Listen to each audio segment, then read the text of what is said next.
My name is Clarence Richardson. I'm definitely an alcoholic. I want to thank you very much for offering me this opportunity to talk to such a group of wonderful people. I think the time that a few 24 hours ago, you wouldn't have invited me to take your dog for a walk. But here you have offered me an opportunity to talk to wonderful people such as you. Most of the time I like to start my lead off with the parable of the prodigal son.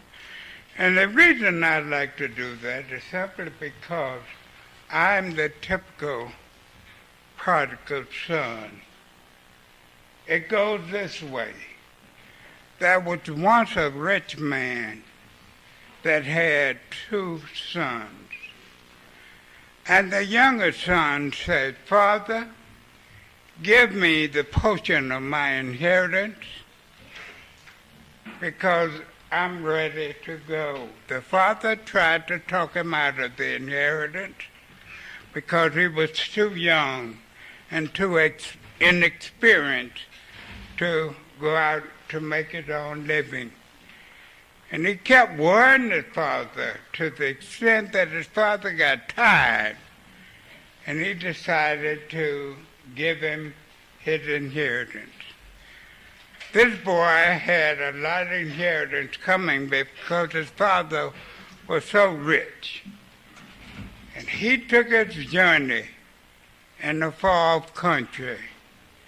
And while he was going off in this country, he had a lot of friends because he had much wealth.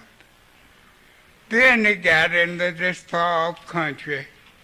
He started blasting, started spending his money on righteous living. And when he started spending his money and started getting low on finance, his friends started drifting away from him. He went to wasting his inheritance. When you waste, you will want. This boy was Jewish, and Jews didn't have anything to do with swine of any kind. But this boy was so hungry and so poor and low in spirit until he needed employment. All of his friends left him. When you got plenty, you got a lot of friends. When you're down and out, your friends will leave you. And his friends left him, and he was hungry. He went to this farm and talked to a farmer. The farmer told him, said, "No, I got plenty of hired hands, but you can go out and feed the swine out in the field." And this boy was so hungry until he couldn't turn down a job. So he accepted the job of going out feeding the hogs. And as he fed the hogs, he was so hungry himself. He sat out on that hog pen fence, and he began to think back over his life. He had left home from a father that had plenty of hired servants, plenty of riches. And here I sit on this hog pen fence. And he made up in his mind right then and there, I believe I'll go back home. It's all right to make decisions. It's all right to have big plans in life. But the most important thing is putting the plan into action. So he began to make his way back home. This boy was in rags and tattered rags. He was barefooted, and the gravel hurt his feet. But he said, I got to make it some kind of way back home. I don't need to be in this condition. And he made his way back home. When he got close to home, he saw a figure standing in the middle of the road.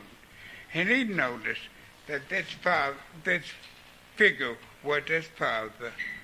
And he ran to his father and put his arms around his neck. And the father greeted him back home. Now I want you to notice, this boy had been away from home a long time. No doubt his father had worried about him, wondering where his son was at.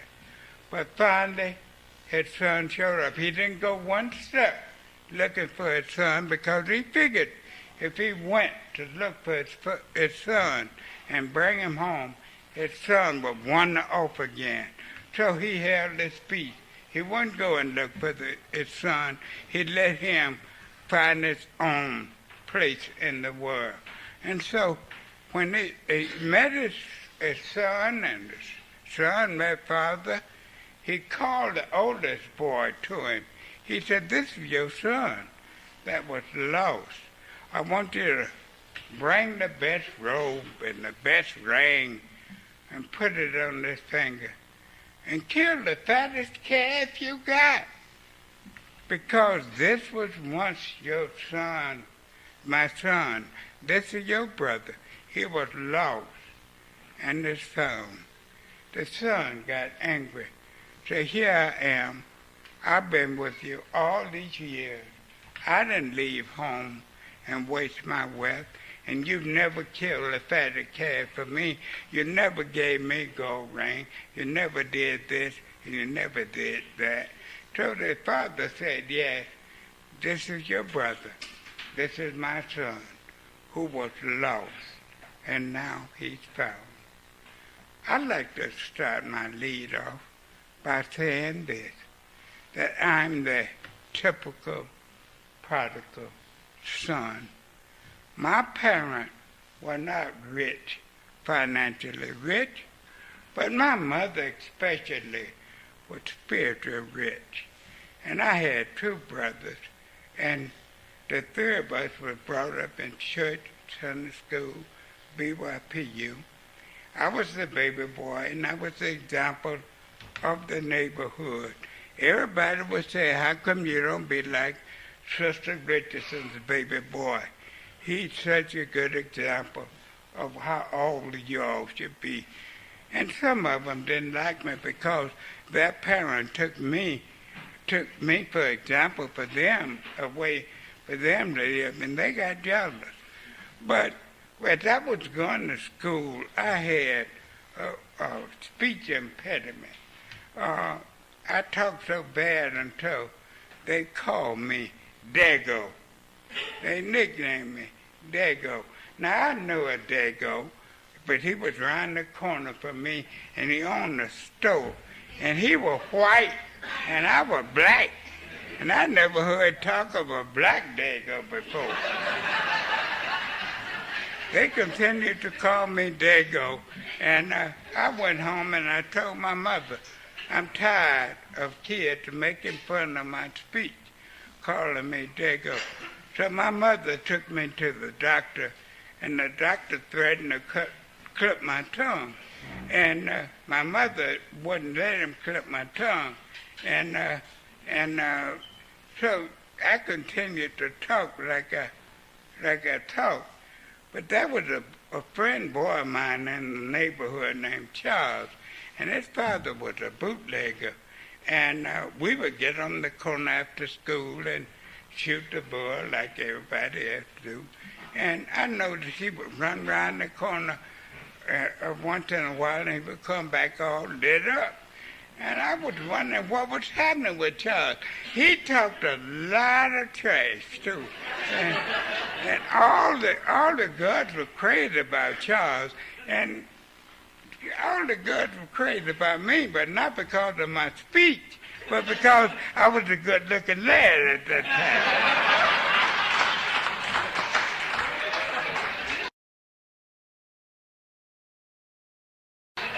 I heard somebody say, you must have been a beautiful baby, because look at you now. But you see, the reason I look like I look is nobody been through what I've been through. I've been beaten to death with times. I've been cut. I've been shot. You name it, I've been there. I've slept on the bridges, in penitentiaries, in garbage cans. I've drank shoe polish, canned heat, bay rum, you name it, I've drank it.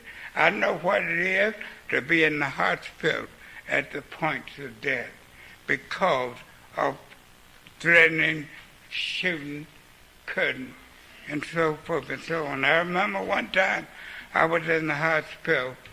The doctor came in the room and said, son, you're a miracle. You're going to live. I didn't know how long I had been in the hospital. I don't even remember when they brought me there. The homicide squad that came and got my clothes. And this, I had been, during that time, I had been trying to die. I was sick and tired of being sick and tired. I might be getting a little ahead on my story. I started drinking when I was about 15 years old. And I was very brilliant in school. I got all A's and B's. And I played on the first string football team in high school. I remember one time we played Booker T. Washington of Atlanta. And I played scatback. That's known as fullback today. And during that particular time, I was the one that would get the ball at the kickoff and run. And I was good at it. But I found out after I had took a drink of John Barleycorn and come out on the field until I could play football better. I could get better grades in school. I was a filibuster.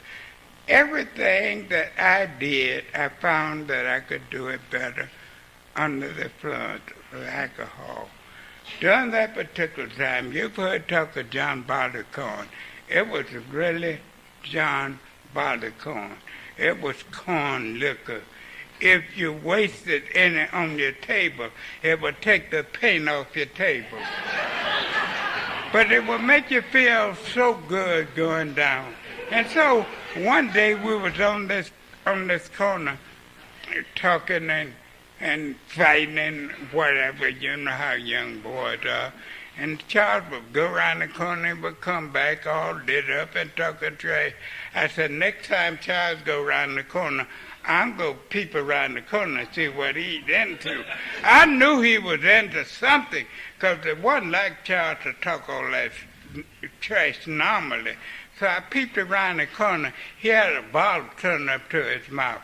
I reached around the corner and grabbed the bottle, jerked it down from his mouth, and stepped back out of his reach and turned it up so I could drink it too.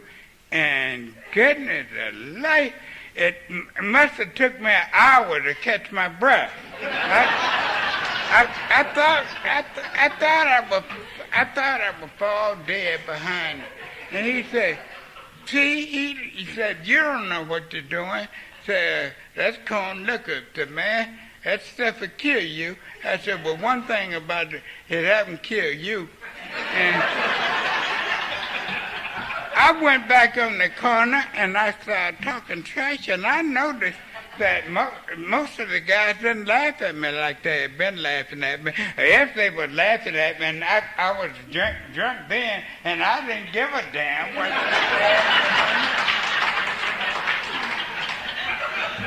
Ever since then, I didn't have to worry about my speech impediment.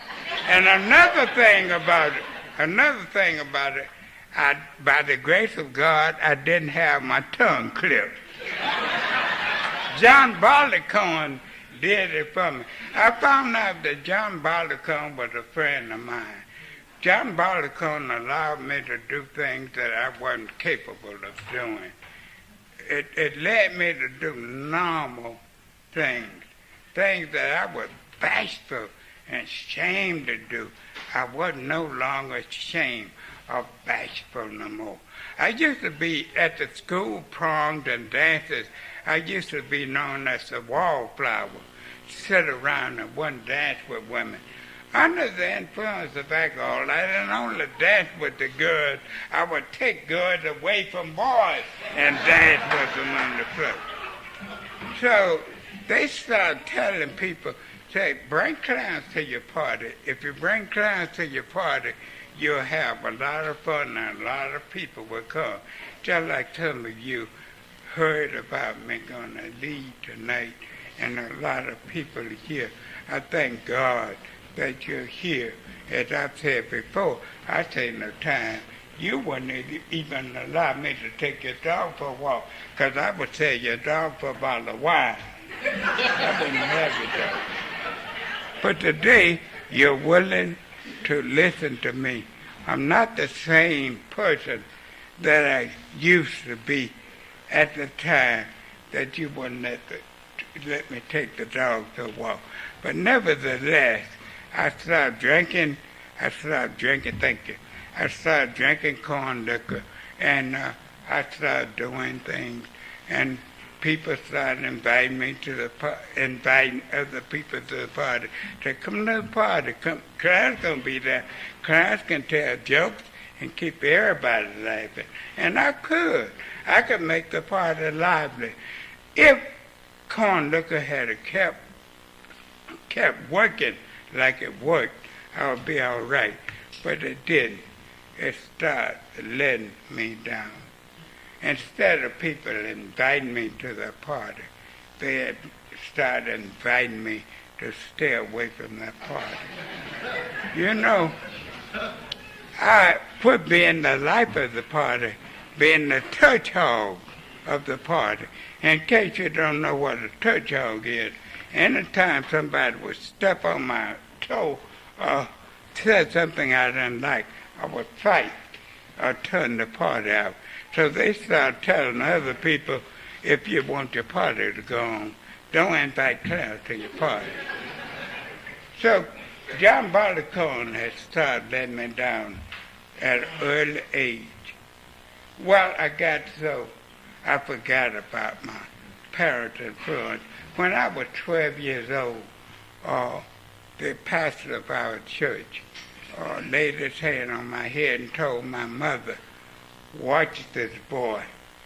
This baby boy of yours is going to be a born spiritual leader. Well, I'm not a born spiritual leader, but I am in spirituality now. What he said finally came true through the grace of God, the House of Hope, and you people out here. I'm the assistant pastor of a church. I've been assistant pastor of a church for 22 years, and people today kind of like me a little bit. You know the reason why? You know the reason why they like me a little bit now? Because I have a tendency to love everybody. Somebody asked me that not long ago, you got a lot of people out here, don't you feel nervous? Nervous for what? Why should I be nervous? Everybody in here is my friend. I love you and you love me. What have I got to be nervous about? I seen a time that I was afraid of my shadow. And the reason why I was afraid of my shadow is because I was living. Every day that I was living, I was doing something to harm you, doing something wrong. I was either climbing in your window when you wasn't at home, or else if you was at home and you would let me in your house, I was putting something in my pocket. If it wasn't that, you would go out to work, your men would go out to work out the front door, I would come in the back door and try to go with your wife. All of these kind of things I did. I'm not proud of anything I'm saying to you, but you told me in order to qualify, I had to tell what I used to be like, what happened to me, and what I'm like today. The day I come to your house, you don't have to lock things up.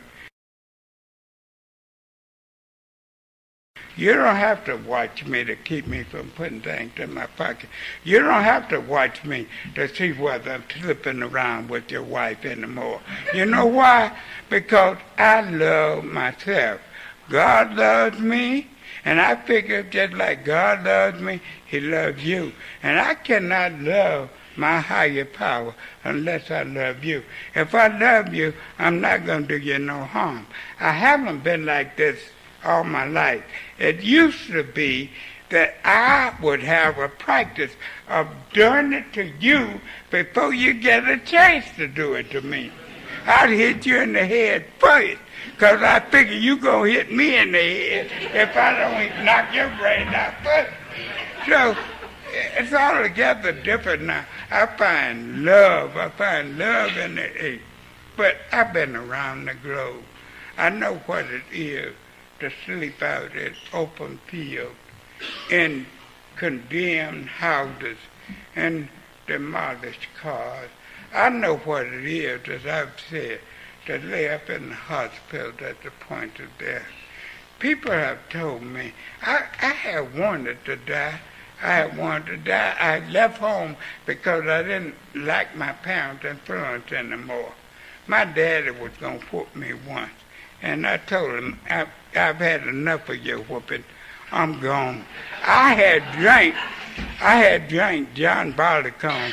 John Barleycorn had told me I was grown. I no longer need my parents' influence. So I caught a freight train, a hobo to Detroit, Michigan. There in Detroit, I started going down fast. I started working at a drugstore, and I started stealing more than I was making. I would steal cases of liquor, and I would take it out with my trash and take it out in an incinerator. And when I go home, I'll go through the attic and get it and call me a cab and take the case of liquor home. I would go out all around the neighborhood with bags of liquor, selling bags of liquor, cartons of cigarettes, selling cartons of cigarettes. You name it, I would do it.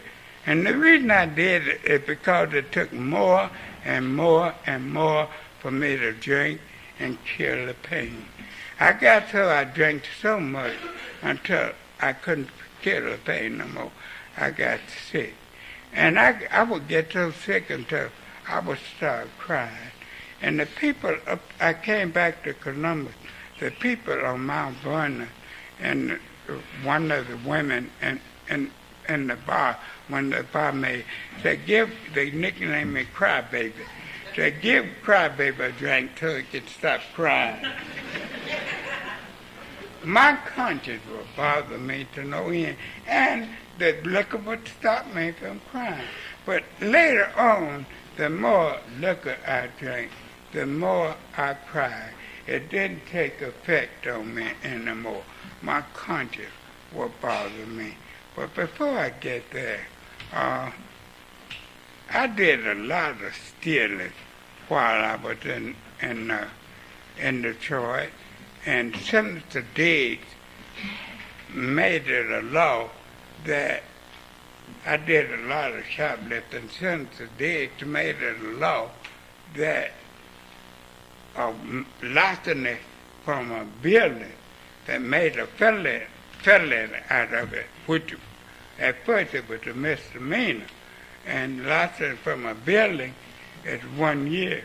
It's no more than 5 and no less than 1 year in penitentiary. Guess what? I was the first one got busted on this new law. I didn't mind going to the workhouse. The workhouse was my second home. There were times when I didn't have nowhere to stay, and they were calling the last call for alcohol. I would go out and phone the law, because I didn't have nowhere to stay, and it was cold out there. And I would when they closed the bar and put me out, I would go to the nearest phone. I would keep me a dime in my pocket, phone with the dime then. I keep my dime in my pocket. I said, oh, okay. They put me out, and I would go find the phone booth and call the law and say, here's a man laying down there, and say where the man is laying down at, so I make sure they find me. And I said, here's a man laying down here. He might be dead. I don't know. So you better come and see about him. And I see the patrol or something coming with the siren on and red light flashing. I'd come out the booth and lay down across the sidewalk, close my eyes so they could put me in the patrol wagon so I could have somewhere to stay for the next 30 or 90 days. So the workhouse was my home. I didn't mind the workhouse. But when I was threatened, they were threatening to send me to penitentiary. And during that time, I was a good-looking young lad, too. And I heard what those old-timers and long-timers do for a young boy like me. And my mother hadn't heard from me in about 3 years. And I wrote my mother a letter. I said, come and see about your baby boy. He's on his way to penitentiary. My father, at that time, was dead. And my mother had a small income coming in, and she didn't have any money. So what she did, she thought she was mortgaging her house for $400 to come to Detroit to keep her son from going to prison. But anyway, they called my name. I had been in jail about 3 months, and they had nobody called my name. And so finally my name was called. And when they let me out in the visiting room, I looked way down. The big visiting room was a long room.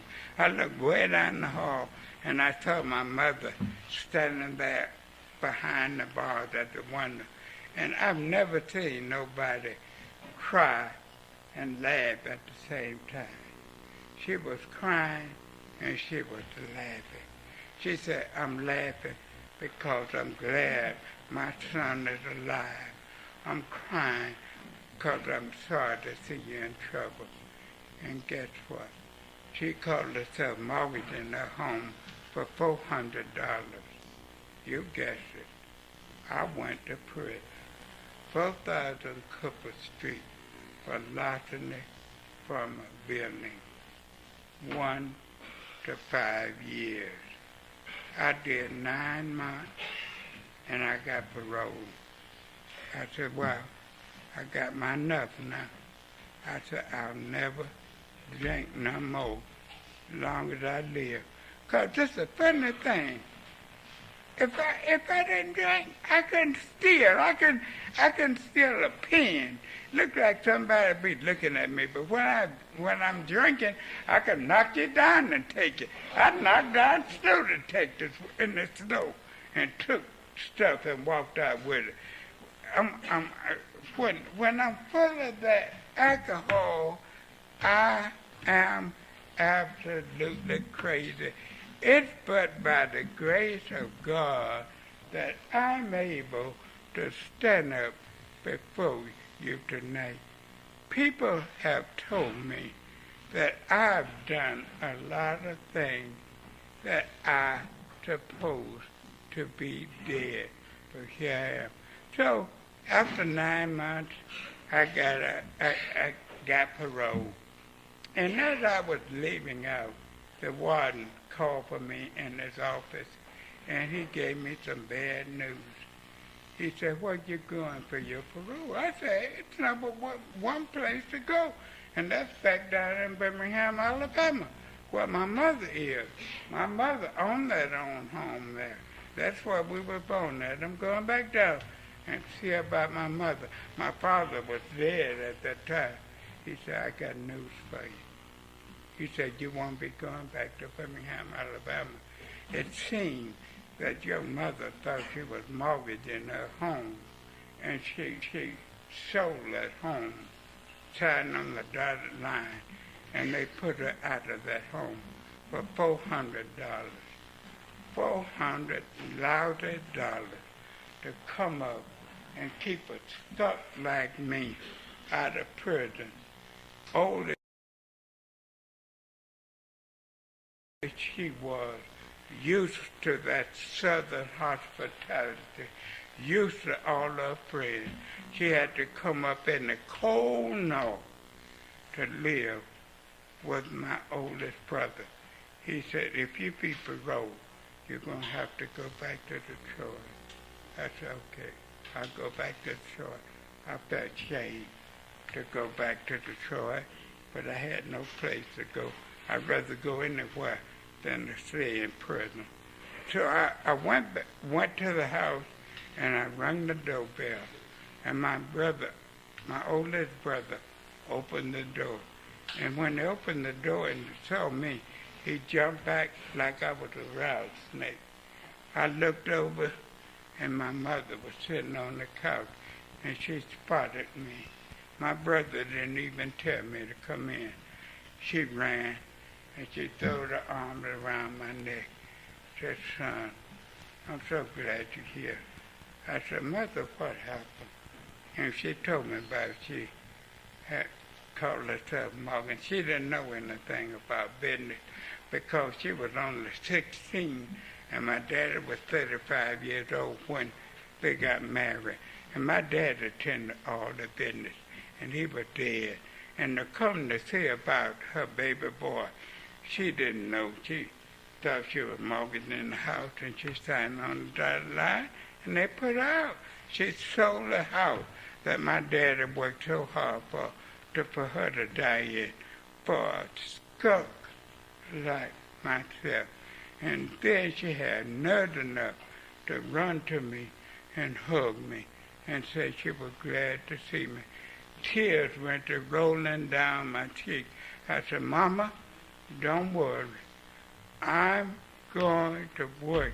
If it's the last thing I do, I'm going to work and put you in another home. Don't worry. So I came in and I sat down and my brother gave me a good talking to. He said, I don't want no rent. I don't want you to do nothing but work. Make a man out of yourself. Stop drinking so much. You kill it, Mama. Can't you see what you're doing to her? I said, yes, I see what I'm doing to her. I said, Mama, I crossed my heart to God. I won't drink no more. I've done enough to you. I know what it is for you to have to leave home and leave all your church friends and everything. But I'm going to work and make a home for you. I meant that. I don't believe it's nobody in this room more serious than I was that day. I worked for about 6 months. 6 months. My mother had told me, I know you could do it, son. I know you'll be all right.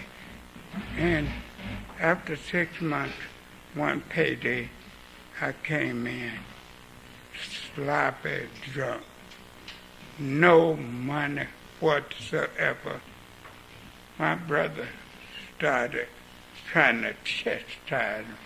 There you go again. You're drunk. You're starting to mess all over again.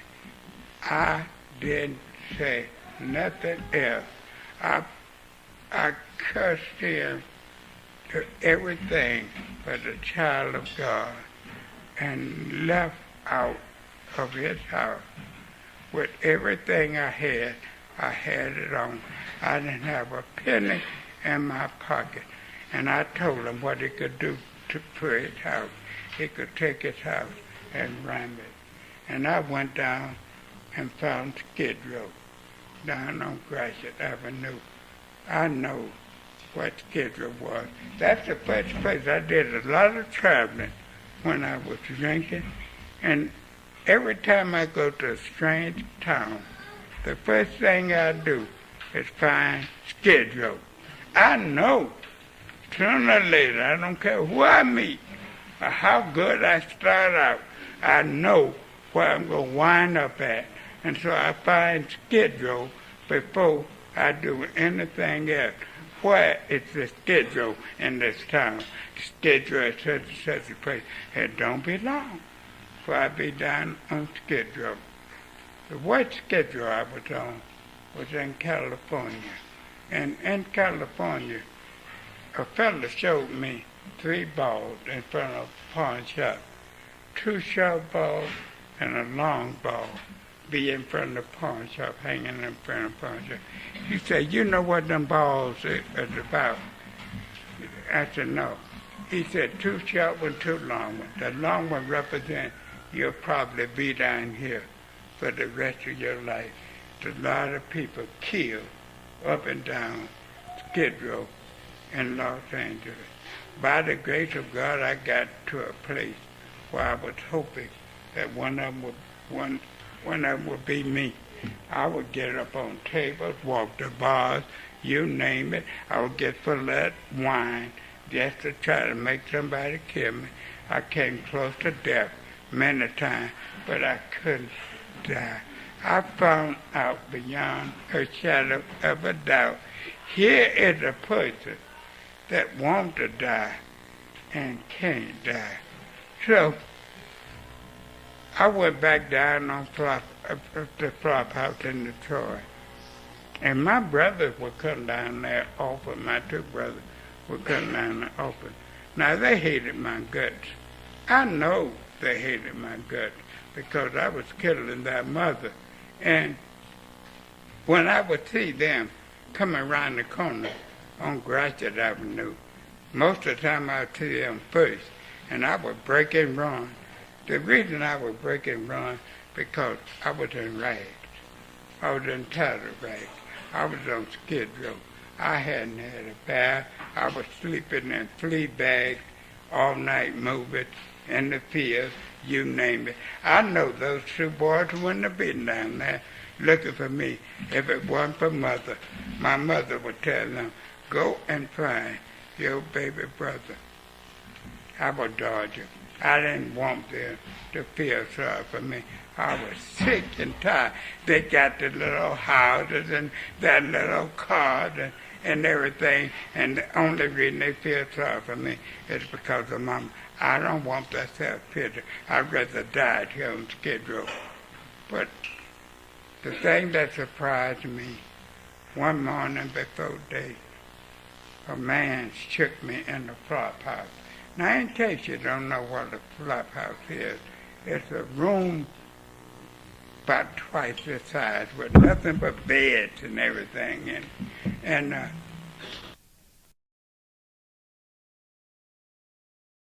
the bar's closed. But anyway, somebody woke me up one morning before day. And I woke up, you know, when you lay down and go to sleep, and somebody wake you up in a drunken sleep, it frightens you. And people have been telling me things that I do that I'm supposed to be dead. Somebody shook me and woke me up and had a flashlight in my face. And I woke up cussing and hollering, and the man said, take it easy, fella. He didn't know my name. He said, take it easy, fella. He said, yes, your 2 brothers here want to see you. Now, how those fellas saw me down on Skid Row, many flop houses still down there, as much as I had been trying to dodge them, they found me that time of morning. And I went to hollering and cussing, and my oldest brother said, Clarence, take it easy. We want to let you know that Mama's sick. In fact, she's dying. I said, man, cut that light on. I told the manager to cut the light on. He cut the light on. I stood up in the middle of the bed, and I said, look at me. All I had it on. I was sleeping in it. I said, I can't go and see mother like this. I said, it's no way in the world. See, I was living in a place that if you had shoes worthwhile, you better tie them around your neck and tie them tight. Else you'll wake up with no shoes. But I won't worry about my shoes. So they didn't want nothing I had on, no way. They was already wore out, and those that wasn't wore out wasn't smelling too good. I didn't have to worry about tying nothing around my neck. So I stood up in the bed. I said, look at me. I said, I can't go nowhere looking like that. My male brother was the same size I was. He said, that's all right, Clarence. You can come on, go home with me. Put on some of my clothes. So I went home with my male brother. He put me in the tub, and I took a bath and put on this coat and went to the hospital. And when I went in the hospital, it was no doubt in my mind my mother was passing. And the reason I knew my mother was passing is because her eyes went to rolling around in her head.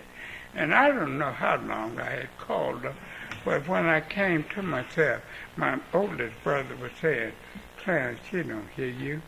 She is dying. And right after then, she started regurgitating. And I ran out the hospital room and held a nurse. I said, nurse, will you please come and do something with my mother? And I never will forget the words she said to me. She looked at me. The first time she ever saw me in her life, she must have knew I was one of the Richardson boys. She said, don't be silly, Mr. Richardson. Your mother's dying. I drooped my head and I went back in the hospital room. And as I went back in the room, I saw my mother nod her head to her side. And my oldest brother took her two fingers and closed her eyes in death. I stood in the hospital room and looked like the condemning eyes of my brother was right on me. I guess you're satisfied. You finally killed Mother. She had kept telling me, and sometimes she would tell me in front of them, son, you're kidding me. You're kidding me. They would tell me, say, don't you hear, Mother? Why don't you behave yourself and stop killing Mother? So those two fellas' eyes was on me in the corner of that hospital room. I just wished I could evaporate. I wished I could just die right there in that hospital room, because those eyes were saying to me, I guess you're satisfied. You finally killed her. In the corner of that hospital room, I made a vow that I would not take another drink until my mother's body was laid in the ground. I'm proud of that vow today. I didn't take a drink. I didn't take a drink. We went to the hospital. We went to the cemetery. Funeral car went to the cemetery. A lot of the church people stayed at home and made and prepared food. And I went to the cemetery in the funeral car. And as I went to the hospital, went to the funeral, went to the graveyard, it was so cold. It was so cold. They couldn't cover her up. They had to leave the casket in the grave and leave it uncovered because the ground had frozen. And I got back in the funeral car and went back home with the rest of the family. I didn't go in the house. I went up the street to the nearest bar. I didn't want anything to eat. My mother was laid in the ground. I knew that was the only friend that I had, and that I knew that my brothers hated me. So I walked in this bar, and when I walked in this bar, I saw a friend of mine, and he said, Clarence, he said, well, you know, where you been? I said, man, I've been to Detroit, and I came here to my mother's funeral. He said, I said, where you been? He said, I'm from Columbus. I said, yeah. I said, he said, what's the band doing on the arm? I said, I've been to my mother's funeral. I told you. He said, I know you need a drink. I said, I need a drink faster than words can explain. And he bought me drinks. and I felt somewhat better by him buying me drink. I said, when are you going back to Columbus? He said, I'm going back tonight. You want to go with me? I had on my Mel Brothers suit that I wore to the funeral. I brought that to Columbus. He said, I'm going to Columbus tonight. I said, can I go with you? I haven't got any money. He said, sure, you can go with me. That was in 1964, and that's how I got in Columbus, as I came with Roosevelt. And since I've been in Columbus, I've been up and I've been down. I've been almost level to the ground. Somebody finally told me there's a possibility that you got the disease of alcoholism. I said, what is that? And they explained it to me, what it could. I said, yeah. You know, people have been asking me a lot of times, Clarence, why do you drink so much? Why do you drink so much? I would shake my head. I said, I don't know. And they would look at me like I was crazy. Here's a man killing himself from drinking, and he don't know the reason why. I didn't know the reason why.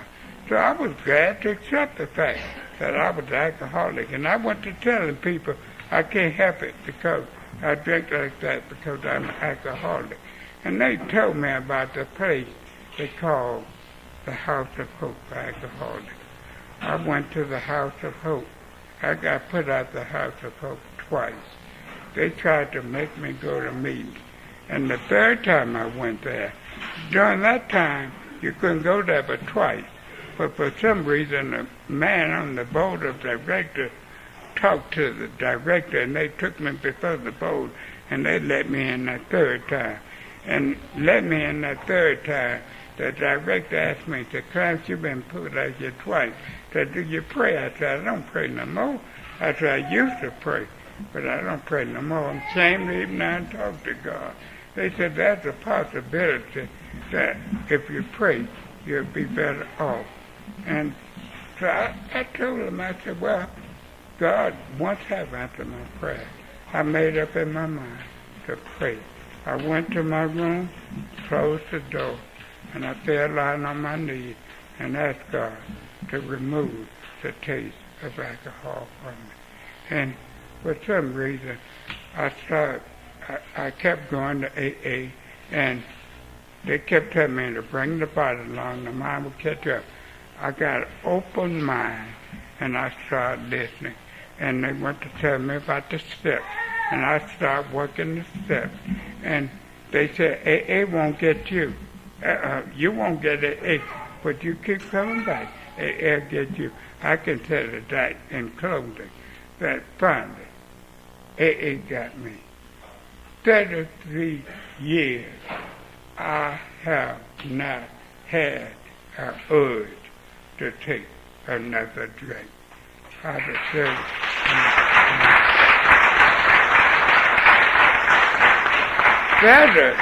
There's a portion in the big book says that there come a time in the alcoholic's life that no human being can stop him from taking that first drink. It must come from a higher power. And I found that out to be true. No human being could have stopped me from taking that drink as long as I've been sober. My wife had 2 strokes. She's in the convalescent home. She can't walk at all. And I kept her home with me as long as I could. When they had to take my wife away from me, the only thing that kept me from drinking and doing myself in is God. If I had to pray and still pray for God to give me strength. When they say that it is too much for us, but there's one who has all power, it doesn't mean necessarily drugs and alcohol. Things are going to come up in our life that is too much for us. The mind can only take so much, and it has to get released. If we haven't found the higher power, whom I chose to call God, we're going to go to the next thing, and that's alcohol and drugs, because we got to ease the pain some kind of way. If it had not been for God, no telling where I would be. And believe it or not, God works. 5 years ago, I was in the hospital, and I was sitting on the toilet, and I had smuggled a packet of Pall Malls in the hospital. And I was smoking on one. I said, now, Lord, you moved the taste of alcohol away from me. I had tried Nicorette gum, Nicorette patches, you name it, I had tried it, and it didn't work for me. And so I said, Lord, you moved the taste of alcohol away from me. You can remove these cigarettes. And a voice spoke to me and said, all right, take that out of your mouth and flush it down the toilet too. I took it out of my mouth, flushed it down the toilet too. And I sat back down on the toilet, and that same voice said to me, what about the pack in your robe pocket?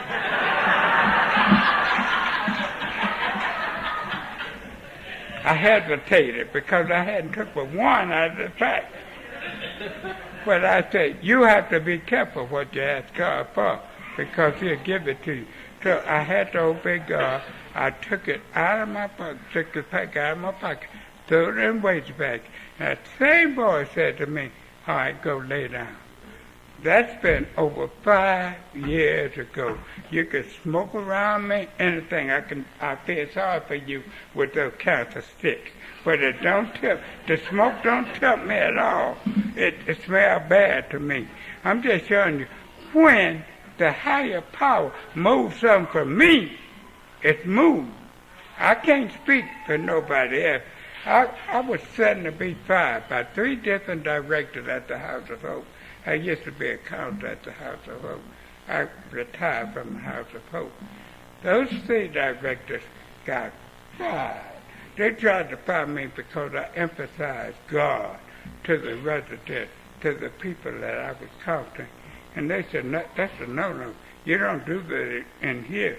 They say, you don't cram God down nobody's throat.